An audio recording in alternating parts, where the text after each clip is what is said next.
Welcome back to One on One. Once again, I'm Joey Accordino, joined now by Jackson Brodie and Paolo de la Feld to peer into the crystal ball and predict the future of the NBA. Paolo, let's start with you. Are we seeing a shift of power from the Western Conference to the Eastern Conference because of all the trades and free agency in the last 12 months? Well, I think we're definitely seeing a change in individual talent. Most of the West All-Stars are going to the East. But I still think that this apparent change of power isn't seen. We still have 8 teams in the East with below 50% winning. There's still some teams making the playoff that have losing records. So I don't think this shift of power is apparent yet, but definitely as the years come, we will see the shift. Okay. I'd have to agree. I think the West is still the better conference in terms of you look at the 1 to 8 spots in the playoffs. Yeah. You have teams that if they were to be in the East, they'd be higher seeds than an 8 spot. You have teams like Phoenix and Utah who aren't even in the playoff picture.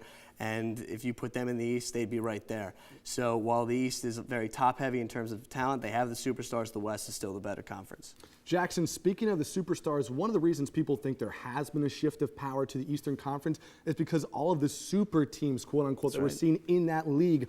Do you think the super teams thing is a good idea? Are you okay with that? I'm fine with it, and you know who's really okay with it? David Stern. He's got to love this. As much controversy as, the Miami Heat have drawn, he's got to love it. Wherever they go, they sell out. The ratings for the NBA have been great this year. So if you're David Stern in the league, they have no problem with it. Okay.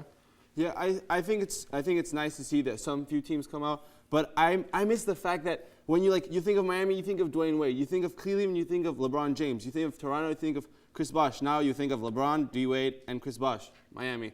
Like these cities lost their go-to guy. Like you see Cleveland now, nothing. And so I feel like these teams having each individual player in their teams made it a lot more competitive. So I felt like it gives, but it also takes a lot away from the NBA. Is that a problem that Cleveland has nothing now, though? It has to be. You have to think about it. It is a problem, but you know what? That's just the era in the NBA that we are. We're going to see an era where guys are going to try and team up, and it started with the Celtics, it continued with the Heat, and it's going to keep going. Guys, we're all about predictions here at 101 Sports, so let's get a forecast. Who is the next super team going to be in the league, Paolo? Well, I have 3 possible picks for that. I think maybe the New York Knicks, they just need a point guard. Maybe Chris Paul, who knows, with Amari Stoudemire and Carmelo Anthony. In 2012, right? Yeah, why not? Well, hopefully there's not a lockout. I really would not like that. Why not the Lakers? Maybe I've heard conversations about maybe Dwight Howard going to the Lakers. Wow. You imagine Paul Gasol, Dwight Howard, and Kobe Bryant. They'd be pretty unbeatable. And then Oklahoma City Thunder. Why not? Just one more addition to Russell Westbrook or Kevin Durant. I think they could create a monster team as well. Okay.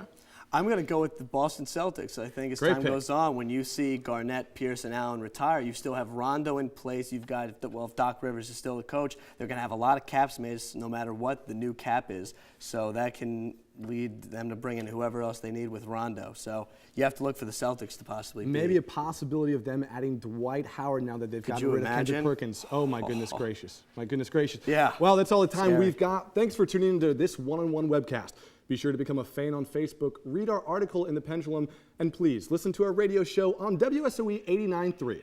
For Jackson Brodie, Paolo de la Feld, Nick Kurtz, Matt Curry, and Greg Brzezowski, and everyone else here at 101 Sports, whose side are you on?